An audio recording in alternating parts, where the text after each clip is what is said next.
할렐루야. 예수 그리스도 이름으로 하나님 말씀 증거하겠습니다. 우리 다 같이 요한계시록 11장 15절에서 19절 말씀을 다 같이 찾겠습니다. 하나님 말씀 요한계시록 11장 15절에서 19절 말씀을 저와 여러분이 한 절씩 교독하겠습니다. 15절. 일곱째 천사가 나팔을 불매 하늘에 큰 음성들이 나서 가로되 세상 나라가 우리 주와 그 그리스도의 나라가 되어 그가 세세토록 왕노릇 하시리로다 하니,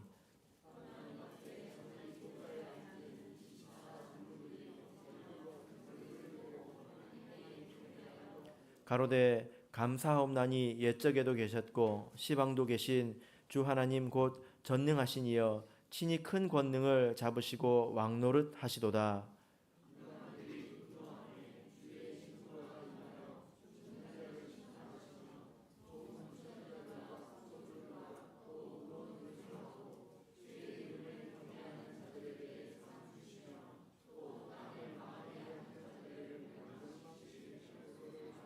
같이 읽겠습니다.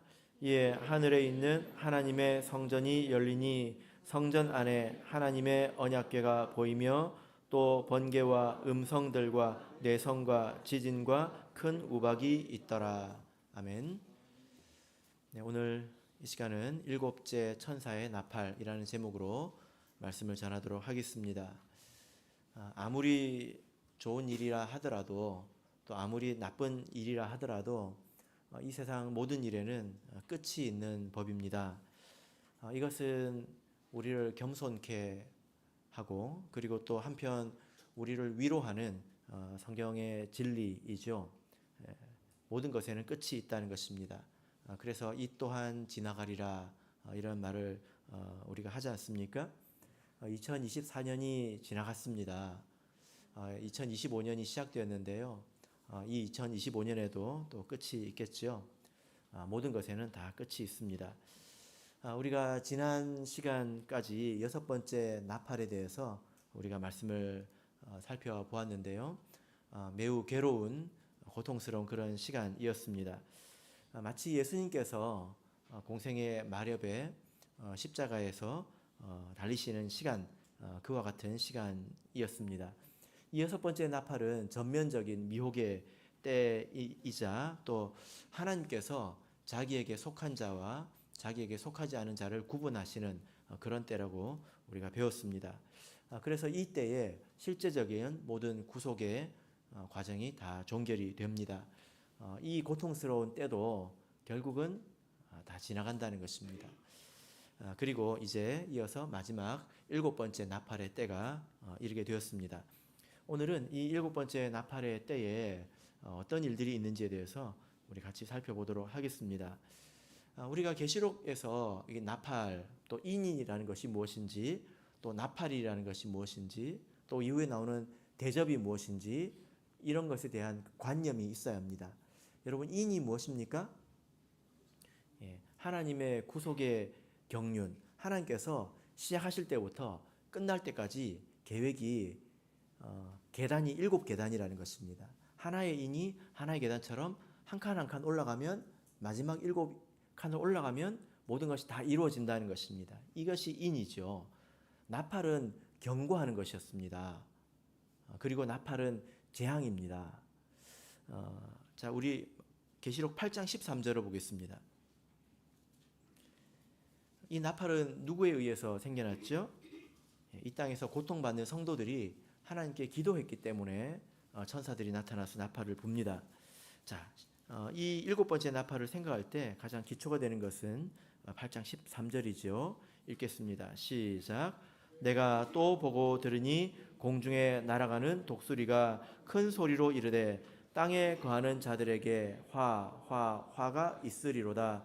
이 외에도 새 천사의 불 나팔 소리를 인함이로다 하더라.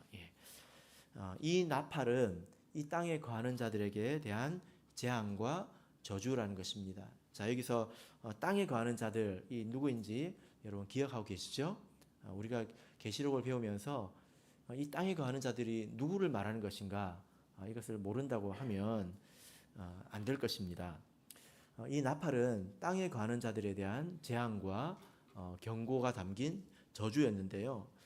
다섯 번째 나팔에서 무저갱의 연기에 감동된 황충들이 일어났습니다. 이것이 저주라는 것입니다. 참 이상한 것은 이 참 진리 안에 있을 때는 아무런 감동이 없고 또 이 목석같이 이렇게 서 있던 어떤 사람이 이상한 비진리, 이상한 것에 가서 감동받고 이제 그런 경우가 있습니다. 여러분 이것이 은혜일까요? 비진리에 감동된 것이 은혜일까요? 내가 은혜를 받았다고 그러고, 내가 깨달았다고 그러고, 내가 여기서는 한 번도 흘려본 적이 없는 그런 눈물을 내가 흘려봤다. 이것이 은혜일까요? 은혜가 아니겠죠. 그죠? 이것은 저주라고 말할 수 있습니다. 여섯 번째 나팔에서 이 황충이 이제 마병대를 이루었습니다. 힘을 가졌다는 것입니다. 조직을 갖췄다는 것입니다. 개인의 어떤 감동에서 작은 세력에서 이제는 거대한 세력이 되었다는 것입니다. 이 또한 저주이죠. 그죠? 왜 저주일까요? 사실 못된 사람은 힘이 없어야 합니다. 그게 그 사람한테도 좋지 않습니까? 왜 그렇죠? 그래야 죄를 적게 지을 것 아닙니까? 못된 사람이 힘이 세 보세요. 못된 사람이 머리가 좋아 보세요. 그럼 어떻게 됩니까? 죄를 많이 지을 거란 말입니다. 그것이 그 사람에게 결코 좋은 일이 아닙니다. 어떤 사람은 아프기 때문에 또 돈이 없기 때문에 천국에 가기도 해요. 왜 그렇습니까? 하나님께서 그 사람을 불쌍히 여기시는 거죠. 그래서 이 사람들이 이 악한 것에 감동된 사람들이 힘을 얻는 것은 결코 그들에게 좋은 것이 아니라는 것입니다. 저주라는 거죠. 예수님의 때에 대제사장과 그리고 그런 바리새인들의 무리가 힘이 있지 않았습니까? 그것이 그들에게 결코 좋은 것이 아니었던 것과 같습니다. 비록 이렇게 다섯 번째, 여섯 번째 나팔의 때에 비진리나 악에 감동되고 그리고 힘을 얻는 일이 있지만 그러나 예수님께서 그 모든 악 가운데서 선을 이루시는 것을 우리가 믿고 또 그것이 성경에서 말씀하시는 바입니다. 자, 이제 14절을 읽어보겠습니다. 14절 읽겠습니다. 계시록 11장 14절 시작. 둘째 화는 지나갔으나 보라 셋째 화가 속히 이르는도다. 이 셋째 화는 무엇을 말합니까? 일곱 번째 나팔이죠. 그러니까 일곱 번째 나팔은 어떤 측면에서 보자면 이어지는 화라는 것입니다. 재앙이라는 거죠. 이때 어떤 일이 있을까요? 자, 15절을 우리 다시 읽어보겠습니다. 15절 시작.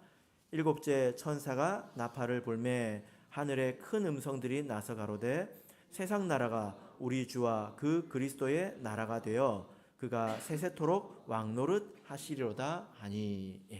세상 나라가 우리 주와 그 그리스도의 나라가 되었다. 이 되었다라고 하는 것은 완성되었다는 의미입니다. 그러니까 이 말은 이 땅에 있는 하나님의 나라가 완성되었다라는 뜻이죠. 이 땅에 하나님의 나라가 있죠. 그죠? 그런데 먼저 저 하늘에 하나님의 나라가 있습니다. 그것을 뭐라고 부를까요? 우리가 보통 이제 낙원이라고 부르죠. 그죠? 거기에는 자기의 삶을 다 마치고 자기의 사명을 다한 성도들이 이제 거기에 있습니다. 2021년 2월에 미국 달라스 교회에 있는 이 향진 자매가 이렇게 소천했습니다. 혹시 여러분 아십니까? 저는 이제 사실 뭐 개인적으로 뵌 적도 없고 잘 알지 못하는데요. 제가 소식을 들었을 때 그분이 암으로 오랫동안 투병을 하다가 이제 돌아가신 것으로 제가 얘기를 들었습니다. 근데 그분의 장례식 때 어떤 형제님이 이제 굉장히 마음 아파했고 그리고 이제 또 그 분과 그 가정을 위해서 기도할 때에 참여할 때에 그 형제가 환상을 보았는데요. 무엇을 보았냐면 육체를 떠나서 낙원으로 향해서 가는 그 그 향진 자매를 보았다고 합니다. 외국인인데요. 우리에게 이제 전해 주었습니다. 그분이 남긴 그 간증을 한 것을 제가 잠깐 읽어드리자면 이렇습니다. 아주 밝은 흰색 옷을 입은 그녀가 어머니 앞을 지나갔습니다. 목부터 머리까지 영광이 가득했고 환하게 웃고 있었습니다. 그런 다음 그녀는 저에게 부탁하기를 어머니, 아버지, 형제, 자매를 포함하여 모든 자녀에게 자신이 너무 즐거웠고 자신의 삶도 완성되었다는 말을 전해달라고 했습니다. 향진 자매는 나에게 부탁을 한 후에 그곳에 있는 모든 형제들에게 향하고 그들에게도 같은 부탁을 했습니다. 그녀가 말을 마치자 그녀의 온 몸이 공중으로 떠오르기 시작했습니다. 여기서 어떤 말을 남겨갔습니까? 자기가 너무 즐거웠다. 그리고 자기의 삶이 완성되었다. 자기의 삶이 완성되었다. 언뜻 좀 이해하기가 어려운 말인 것 같습니다. 이 말의 뜻이 뭐냐면은 사람이 이 세상에서 자기가 해야 될 몫이 있다는 것입니다. 손가락에는 손가락의 역할이 있고 발에는 또 귀에 입에는 다 자기 역할이 있듯이 각 사람마다 자기가 해야 될 역할이 있는데요. 이렇게 교회에서 멀쩡히 서서 섬기는 것만은 이제 자기의 몫이 아니라는 것입니다. 때로는 아파서 기도하는 것도 자기의 사명이 될 수 있고 또 자기가 아픈 것으로 인해서 성도들에게 사랑을 실천할 기회를 주고 또 성도들로 기도하게 하고 그런 것도 사명일 수 있다는 것입니다. 이렇게 사명을 자기가 이 땅에서 해야 될 몫을 다한 그런 성도들이 이미 지금 낙원에 있다는 것입니다. 거기가 이제 하늘에 있는 이제 하나님의 나라가 되겠죠.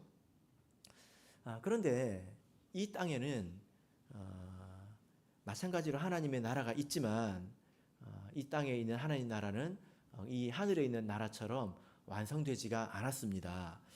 이 땅에 있는 하나님의 나라가 어디일까요? 우리가 아주 익숙하죠? 바로 교회입니다. 바로 우리들이죠. 우리가 아직 완전하지 않다는 것입니다. 그렇지 않습니까? 택함 받은 사람들이 다 믿음 안으로 들어와야 되고 우리가 우리 맡은 바를 다 해야 합니다. 그리고 우리가 더욱더 연단 받아야 합니다. 그래서 우리는 계속 완성을 향해서 앞으로 나아가고 있다는 거죠. 자, 에베소서 2장 20절을 보겠습니다. 에베소서 2장 20절.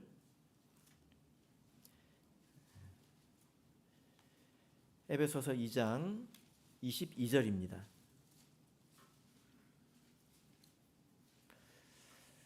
에베소서 2장 22절.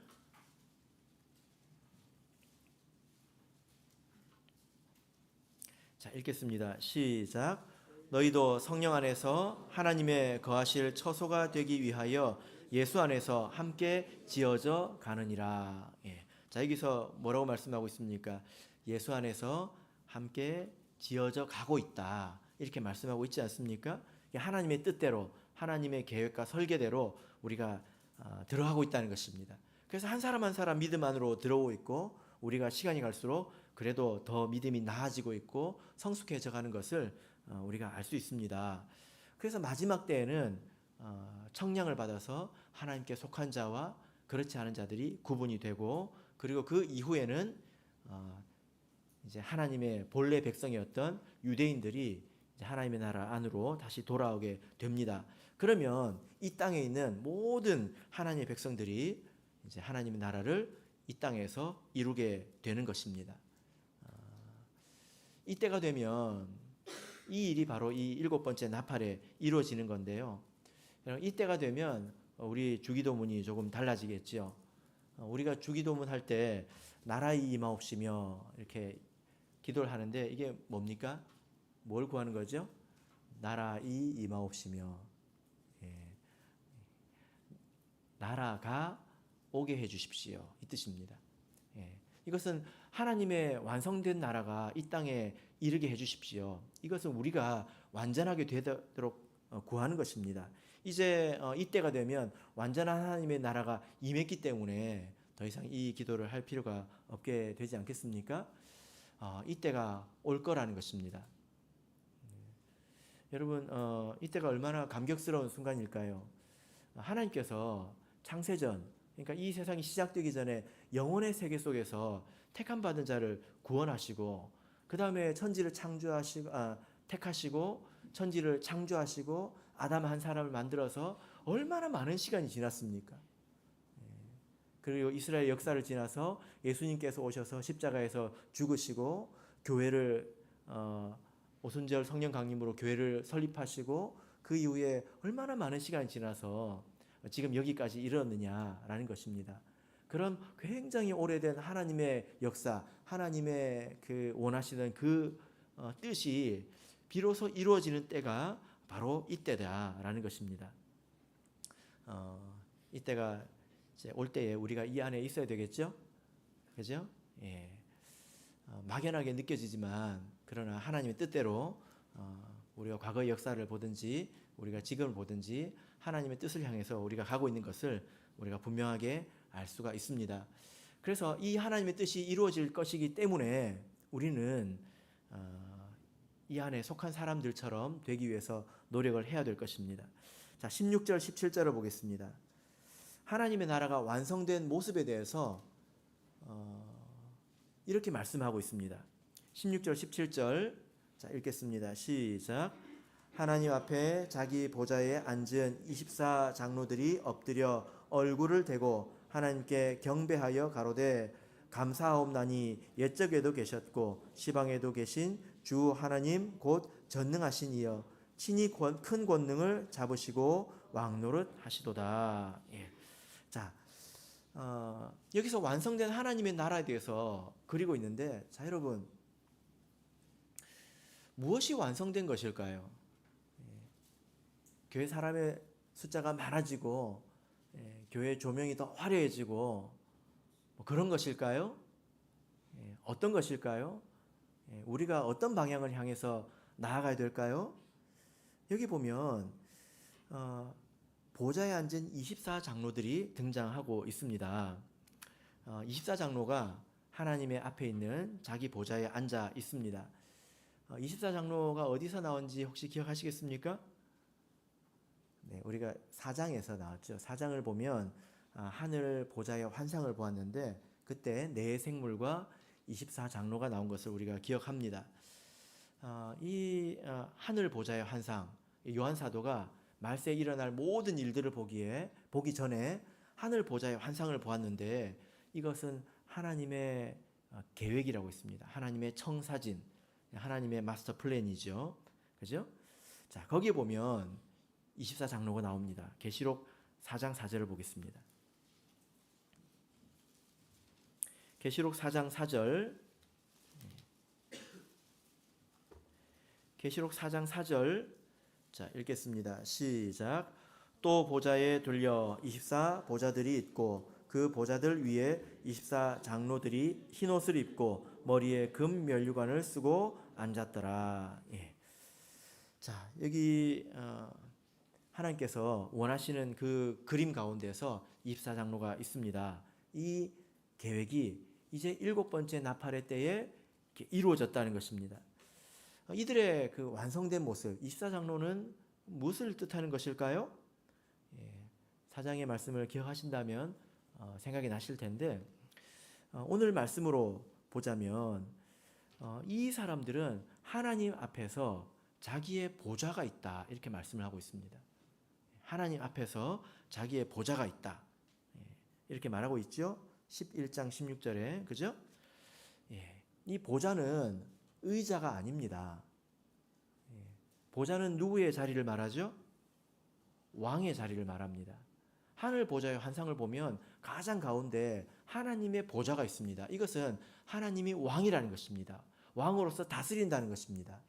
근데 그 보좌를 둘러서 24 보좌가 삥 둘러 있습니다. 이것은 그들도 왕이라는 것입니다. 그러니까 하나님께서 왕의 왕이 되시는 거죠.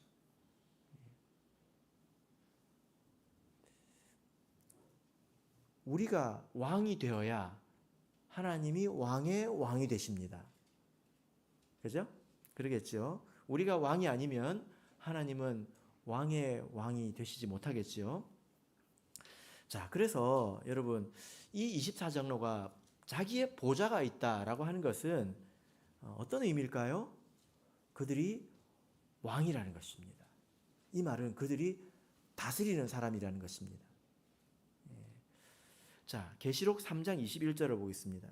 계시록 3장 21절.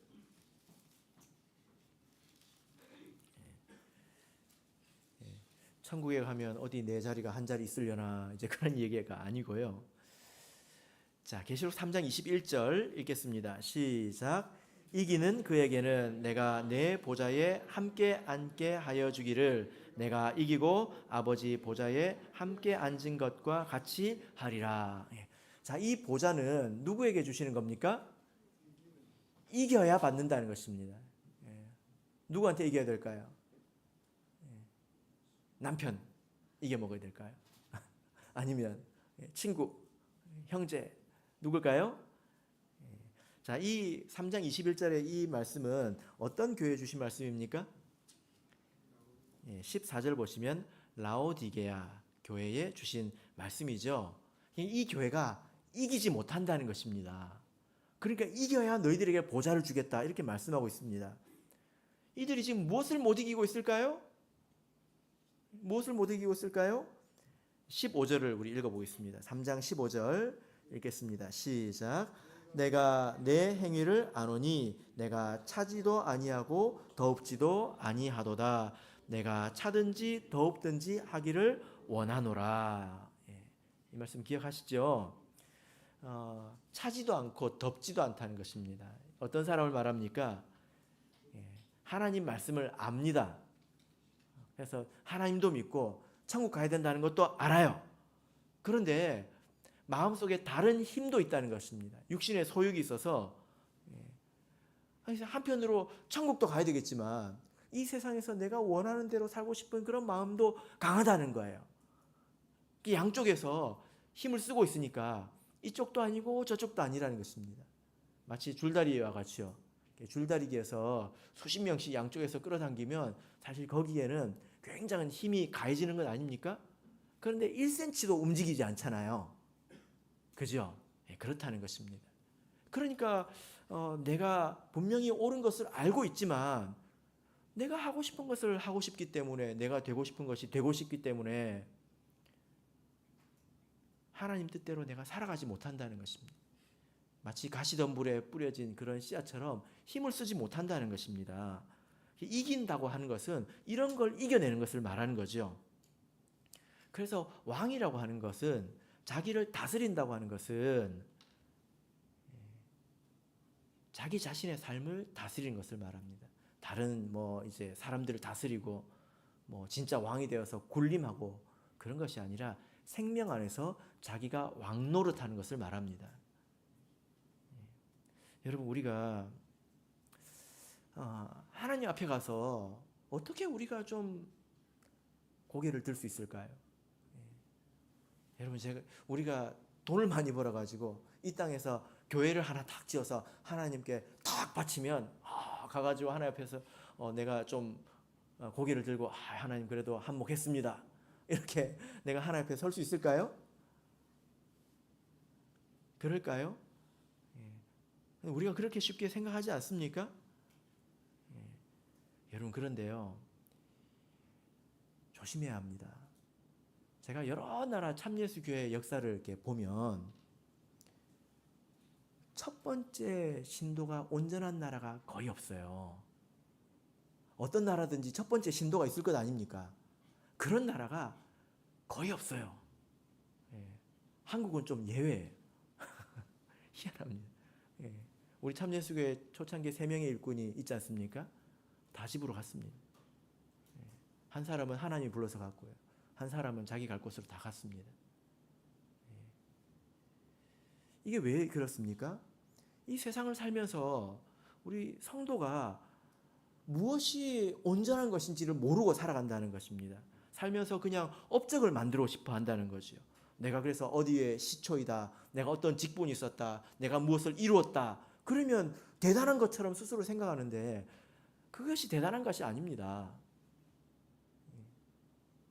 그것은 하나님께서 그 사람에게 맡겨주신 것이고 그 사람의 특권이었을 뿐입니다. 중요한 것은 어떤 환경에서든지 자기를 다스리는 것이 중요합니다. 그죠? 내가 첫 번째 신도이든지 마지막 신도이든지 하나님 말씀 안에서 내가 나를 다스리는 것, 이것이 하나님 앞에서 가치가 있다는 것입니다. 우리 로마서 5장 17절을 보겠습니다. 로마서 5장 17절. 이것이 하나님께서 우리를 구원하신 뜻이죠. 로마서 5장 17절입니다.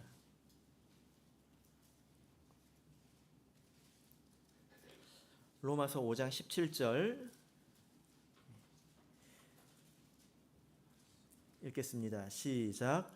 한 사람의 범죄를 인하여 사망이 그 한 사람으로 말미암아 왕노릇하였은즉 더욱 은혜와 의의 선물을 넘치게 받은 자들이 한 분 예수 그리스도로 말미암아 생명 안에서 왕노릇하리로다. 생명 안에서 왕노릇하리로다. 잘 먹고 잘 산다는 뜻이 아니라 하나님의 말씀을 지킨다는 것입니다. 자기의 믿음대로 살아간다는 거예요.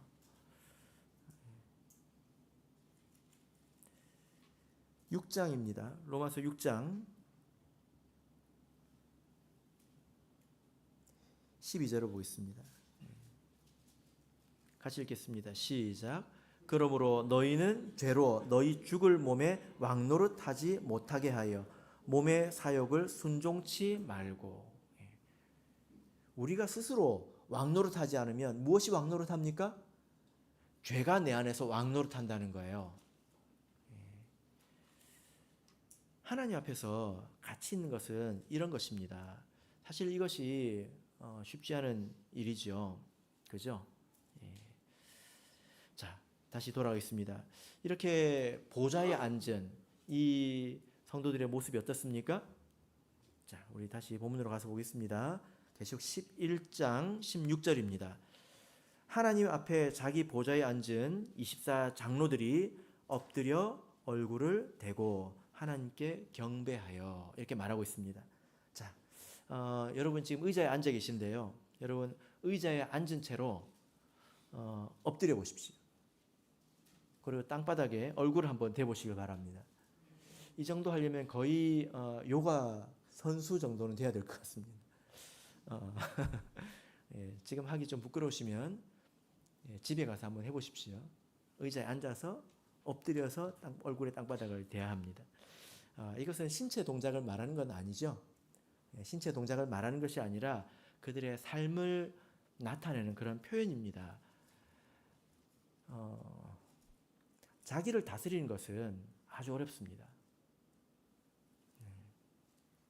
자기의 육체적인 소욕도 있고 자기가 또 하고 싶은 것들이 있지 않습니까? 그런 것들을 다 내려놓고 하나님 말씀에 순종해서 거룩을 이루어가고 이 땅에서 맡은 자기의 책임을 다하는 것, 이것은 결코 쉽지 않습니다.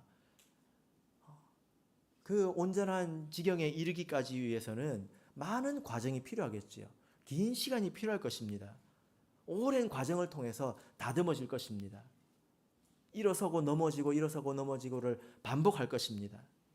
그래서 그들이 결국 이 24 장로들은 대단한 영적인 지식과 안목, 또 교회를 사랑하는 마음, 또 바울 사도처럼 그 십자가의 흔적을 자기 몸에 지니고 사는 그런 사람들일 것입니다.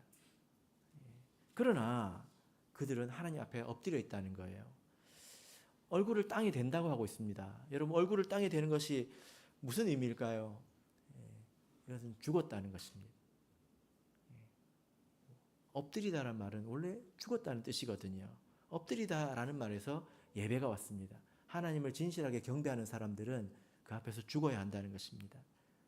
엎드려서 내가 흙과 같이 되는 것이죠. 자기를 매우 낮추는 것입니다. 이런 신앙에 도달하기 위해서 이 험난한 세상을 살아가면서 얼마나 많은 일을 겪었겠습니까? 많은 눈물을 흘렸겠습니까? 또 얼마나 많은 땀을 흘렸겠냐 이 말입니다. 그러나 그럼에도 불구하고 그 모든 영광을 하나님께 돌리는 것입니다.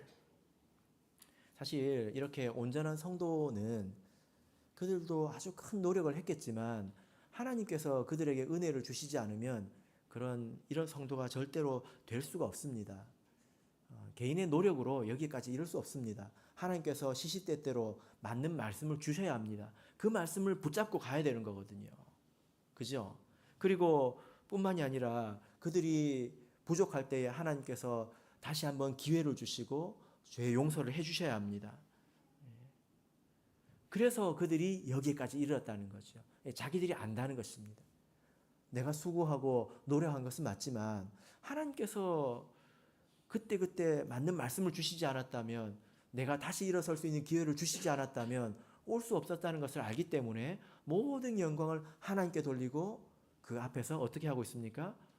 엎드리고 있다는 것입니다. 얼굴이 귀하잖아요. 우리 자매님들 얼굴에 좀 투자 많이 하시지 않습니까? 비싼 크림도 바르시고 그 얼굴을 땅바닥에 대는 것입니다. 하나님 앞에서. 그죠? 예. 자, 계시록 4장에 가면 이것을 이렇게 표현하고 있습니다. 계시록 4장입니다. 계시록 4장 10절입니다. 10절 11절 읽겠습니다. 시작. 24 장로들이 보좌에 앉으신 이 앞에 엎드려 세세토록 사시는 이에게 경배하고 자기의 면류관을 보좌 앞에 던지며 가로되 우리 주 하나님이여 영광과 존귀와 능력을 받으시는 것이 합당하오니 주께서 만물을 지으신지라 만물이 주의 뜻대로 있었고 또 지으심을 받았나이다 하더라. 예. 이 면류관을 보좌에 던졌다고 하는 것은 뭐냐면은 어떤 사람이 일평생 죽기 살기로 애써서 운동선수가 되어서 올림픽에 가서 금메달을 땄다고 생각해 보십시오. 그것이야말로 그 사람의 인생이고 피이고 눈물이지 않습니까? 그 금메달을 벗어서 던졌다는 것입니다. 아마 어떤 사람들은 그 금메달을 세상에 무엇과도 바꾸지 않을 거예요. 왜냐하면 그것이 자신의 삶이기 때문에 그렇습니다. 근데 그것을 벗어서 하나님께 던졌다고 하는 것은 모든 영광을 하나님께 돌리고 있다는 것입니다. 바울 사도가 말한 것처럼 나의 나된 것은 하나님의 은혜라는 것이죠. 여러분, 우리 사람은 이런 면에서 참 연약합니다. 온전해지기도 어렵지만 뭘 좀 잘하고 나면 그 영광을 자기에게로 이렇게 돌리기를 얼마나 좋아합니까? 그죠? 내가 뭘 한 것은 이제 기억을 잘하는데 받은 건 잘 기억이 안 나잖아요. 그래서 우리 모두가 선택적인 기억 상실증에 걸리면 좋겠습니다. 내가 한 것은 잊어버리고 내가 받은 것만 기억하면 좋겠습니다. 반대가 되면 곤란합니다. 아주 곤란하죠. 내가 받은 것은 싹 잊어버리고 내가 이걸 했는데 그러면 곤란합니다. 그죠? 우리가 받은 것만 기억하시면 너무 좋겠습니다. 내가 얼마나 수고가 많았나, 그동안에 얼마나 내가 애를 썼나가 아니라 하나님께서 건져주시지 않으셨다면 이라는 고백이 우리에게 항상 넘치기를 바랍니다. 이것이 바로 면류관을 던진 것이고 그들이 그 앞에 엎드렸다는 것입니다. 하나님께서 재물이 부족하시거나 사람이 부족하신 것이 아닙니다. 하나님께서 원하시는 것은 바로 이런 모습이라는 거죠. 자, 본문에서 이들이 또 고백을 하고 있습니다.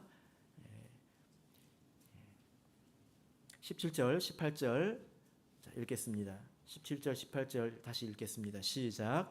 가로되 감사옵나니 옛적에도 계셨고 시방도 계신 주 하나님 곧 전능하신 이여 친히 큰 권능을 잡으시고 왕노릇 하시도다.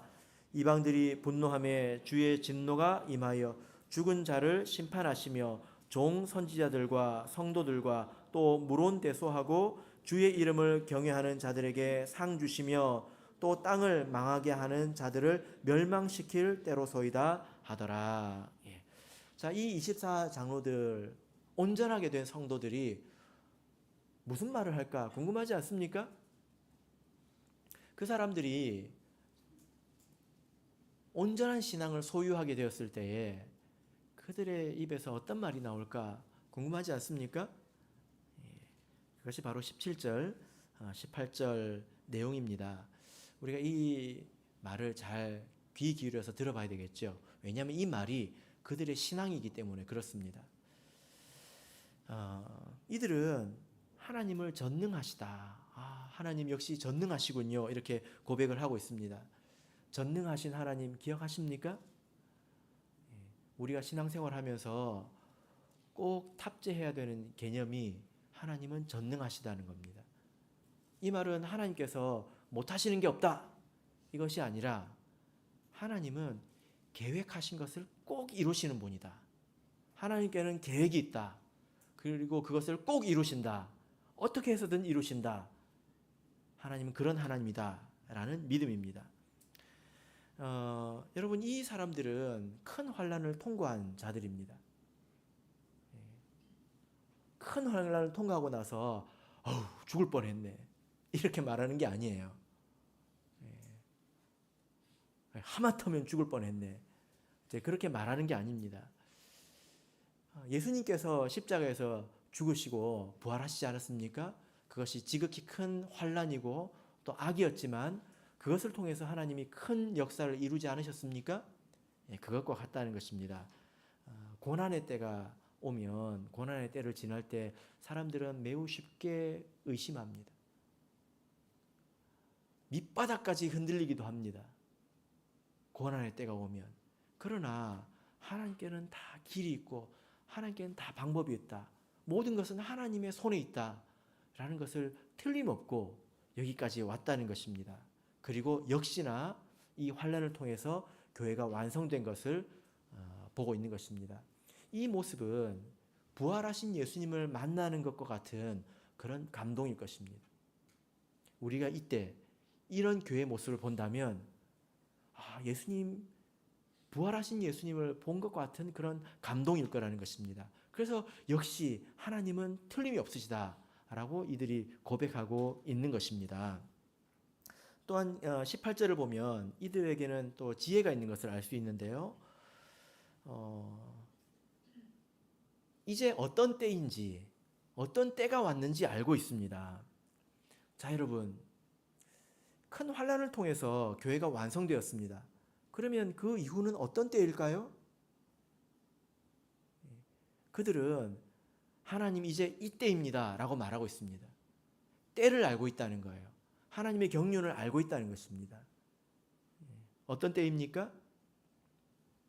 18절을 보시면 총 3가지 때를 말하고 있습니다.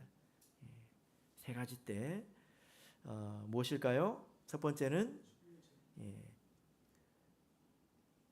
죽은 자를 심판하실 때라는 겁니다. 이방인들이 분노함에 주의 진노가 임하여 죽은 자를 심판하실 때가 되었습니다 라고 말하는 것입니다. 여기서 말하는 죽은 자는 세상에 있는 사람들을 말하죠. 하나님과 끊어진 그런 사람들을 말합니다. 그래서 이 7번째 나팔의 때에 마지막 하나님의 진노가 임하게 됩니다. 우리가 앞으로 살펴보게 될 텐데요. 15장 1절을 보겠습니다. 15장 1절 읽겠습니다. 시작.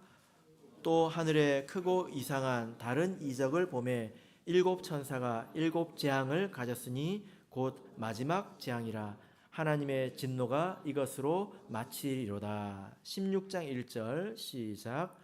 또 내가 들으니 성전에서 큰 음성이 나서 7 천사에게 말하되 너희는 가서 하나님의 진노의 7 대접을 땅에 쏟으라 하더라.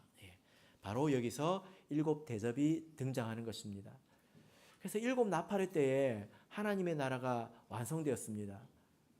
그때 세상이 이 2 증인의 죽음을 목도하고 너무나 기뻐하고 핍박하고 서로 선물을 주고받으면서 즐거워하는 것을 우리가 보았죠. 그것이 그들의 심판의 빈거라고 말씀드렸습니다.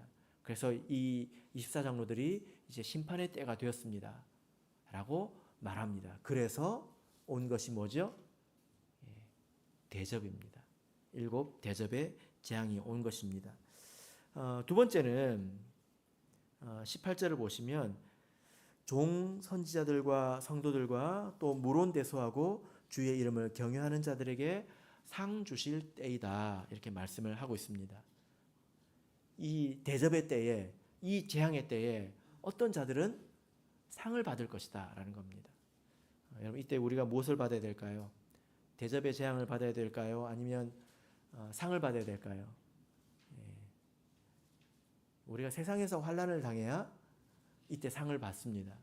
세상에서 즐거우면 이때 대접을 받게 되겠죠. 그리고 마지막으로 또 땅을 망하게 하는 자들을 멸망시킬 때로소이다. 이 멸망시킨다고 하는 것은 이제 더 이상 그들에게 기회가 없다라는 것을 말합니다. 모든 일에 끝이 있다는 것입니다. 이것이 바로 모든 일의 끝이 되겠습니다. 여러분, 좋은 일에도 끝이 있고 나쁜 일에도 끝이 있습니다. 그래서 우리가 오늘 하루만 또 올해만 바라볼 것이 아니라 내 인생을 바라봐야 합니다. 우리 인생 끝에는 하나님께서 우리를 기다리고 계시지 않습니까? 그때 내가 어떤 모습으로 하나님 앞에 서게 될지 우리가 생각을 하면서 살아야 합니다. 내가 걷는 이 길 끝에는 무엇이 있는가? 예수님께서 넓은 길과 좁은 길이 있다고 말씀하지 않았습니까? 길이라고 하는 것은 그 자체가 중요한 것이 아니라 어디로 우리를 인도하느냐, 그게 중요한 거거든요. 넓은 길 끝에는 멸망이 있습니다. 좁은 길 끝에는 하나님의 나라가 있습니다. 우리는 지금 어떤 길을 걷고 있습니까? 이때 마지막으로 우리 19절을 보겠습니다. 요한계시록 11장 19절 읽겠습니다. 시작.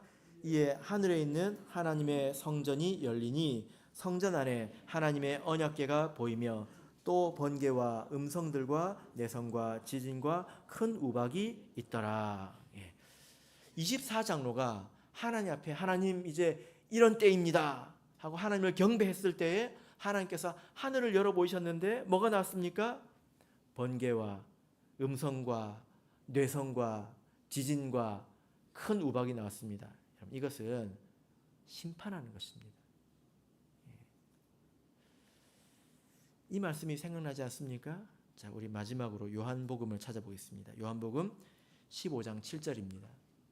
이 말씀은 사실 이때에 읽어야 하는 말씀입니다. 요한복음 15장 7절, 요한복음 15장 7절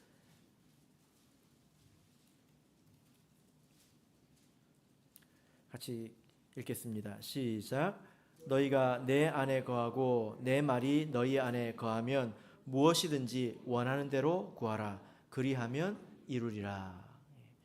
24장로들이 심판의 때입니다 라고 말했을 때 하나님께서 하늘을 여셔서 심판의 도구를 보여주셨습니다. 이것이 마지막입니다. 여러분, 이 마지막 때를 항상 기억하셔서 지금 또 오늘의 우리 삶에서 항상 지혜로운 선택을 하시기를 예수 그리스도 이름으로 축복합니다. 우리 다